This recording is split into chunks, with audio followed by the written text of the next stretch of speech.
Shalom saudara yang kekasih, bersama saya Pendeta Ram Kenny. Ada seorang yang bertanya kepada saya, "Pendeta, apakah di surga ada singa?" Lalu orang ini mengutip ayat dalam Yesaya pasal 35 ayat 9 yang berbunyi begini. Di situ tidak akan ada singa, binatang buas tidak akan menjalaninya, dan tidak akan terdapat di sana. Orang-orang yang diselamatkan akan berjalan di situ. Jadi ketika orang ini membaca ayat ini, dia menjadi bingung dan berkesimpulan bahwa di surga tidak ada lagi singa dan tidak ada binatang-binatang yang lain. Apakah benar demikian? Jadi ini pertanyaan yang cukup menarik bagi saya untuk kita lihat. Nah, saudara kekasih, untuk menjawab pertanyaan ini, saya ingin membawa saudara sejenak saja ke kitab Kejadian pasal 1, di mana Allah menciptakan dunia kita ini, dan pada hari yang kelima dan yang keenam Allah menciptakan makhluk hidup.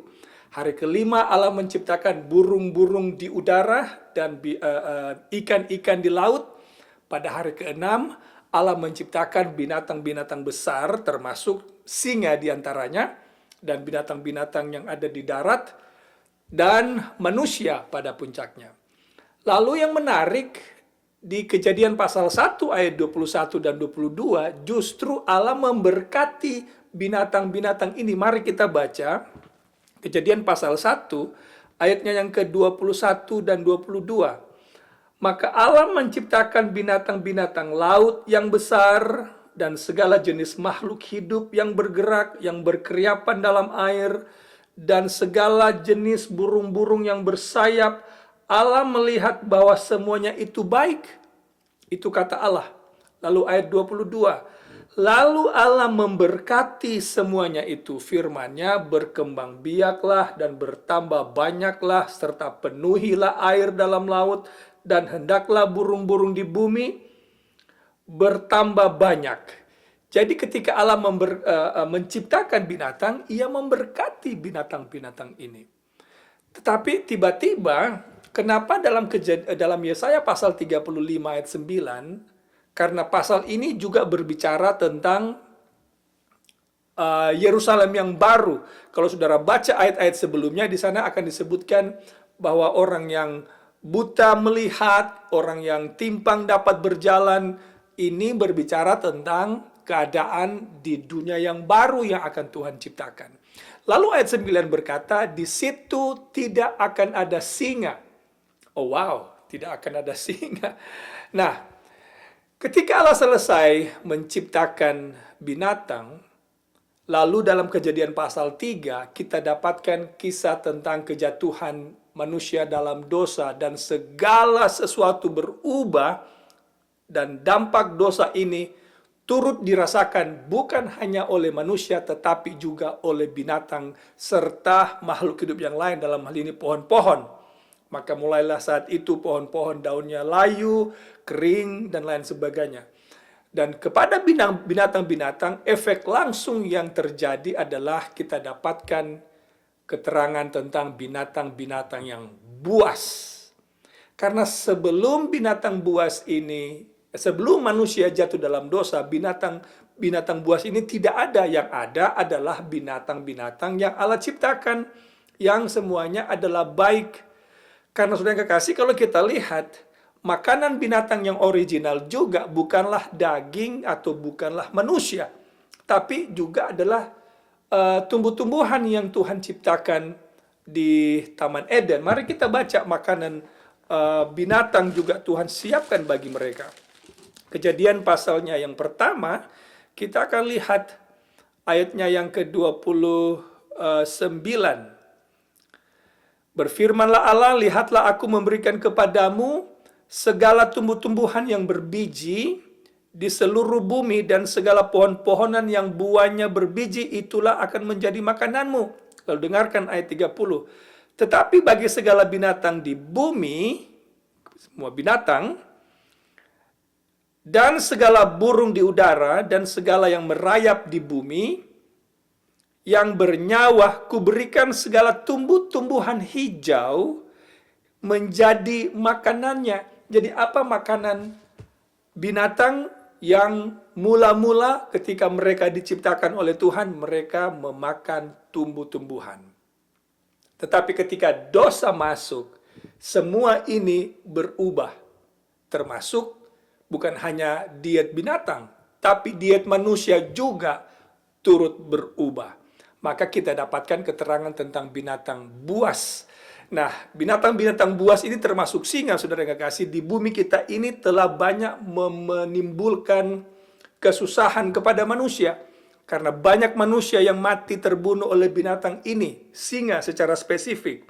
Ada yang mati, menimbulkan ratap tangis, air mata, ditimbulkan oleh binatang ini. Apa akibat apa ini, saudara? Akibat dosa. Siapa yang di belakang atau tokoh utama di balik dosa ini? Setan. Setan yang menyebabkan dunia ini menjadi rusak, termasuk binatang. Tetapi saudara yang kekasih, kalau begitu, apa yang dimaksud oleh Yesaya pasal 35 ayat 9 ini? Di situ tidak akan ada singa. Singa yang bagaimana maksudnya? Nah, mari kita lihat apa sih yang Yesaya maksudkan. Kita pergi ke bagian lain dari kitab Yesaya, yaitu Yesaya pasal 65, ayatnya yang ke-25.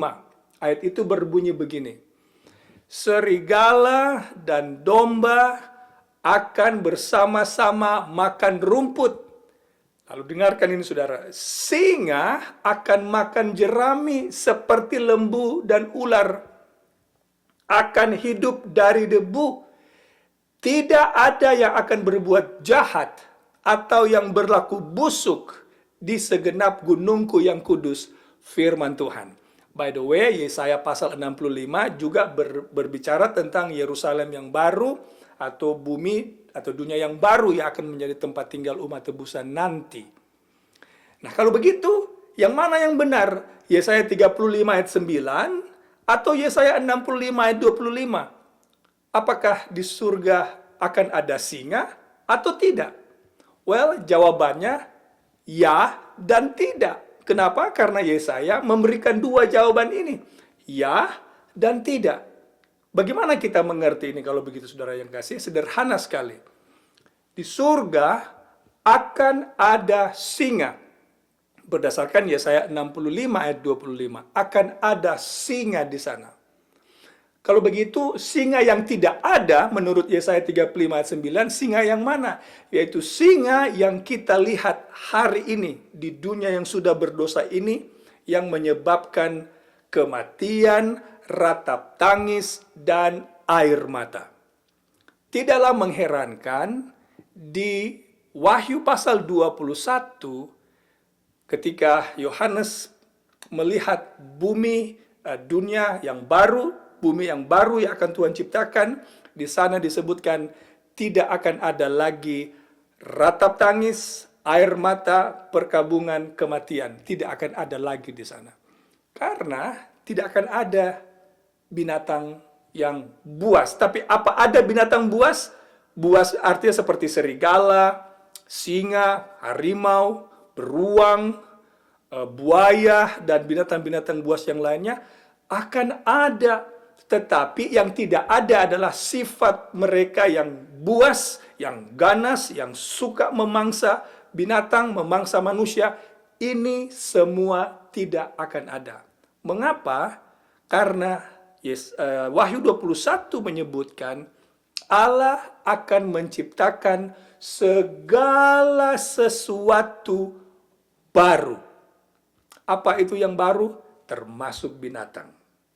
Nah, saudara yang kekasih, pada video yang berikut, pada video yang lain, saya akan membahas pelajaran yang sangat menarik, sangat powerful, yang saya temukan dalam Alkitab. Apa maksudnya di dunia baru tidak ada lagi laut? Saya bacakan ayatnya. Jadi jangan lewatkan video yang akan saya bahas atau pembahasan yang akan saya bahas pada video yang berikut. Wahyu pasalnya yang ke-21 disebutkan begini, ayat 2. Atau saya baca ayat 1 dan 2. Lalu aku melihat langit yang baru dan bumi yang baru, sebab langit yang pertama dan bumi yang pertama telah berlalu, dan laut pun tidak ada lagi. Apakah di surga laut tidak akan ada? Kalau kita terjemahkan ini secara literal, ini akan menjadi kabar buruk bagi para nelayan yang suka melaut, bagi mereka yang suka berenang, bagi mereka yang suka menikmati keindahan laut. Bagi saya yang dibesarkan di pulau, saya sangat menikmati laut, maka surga tidak akan lagi menjadi tempat yang menyenangkan. Tapi kalau begitu, apa yang dimaksudkan oleh Alkitab dengan frase tidak ada laut? Kita akan pelajari itu di video yang berikut. Tuhan kiranya memberkati saudara, adalah doa saya. Amin.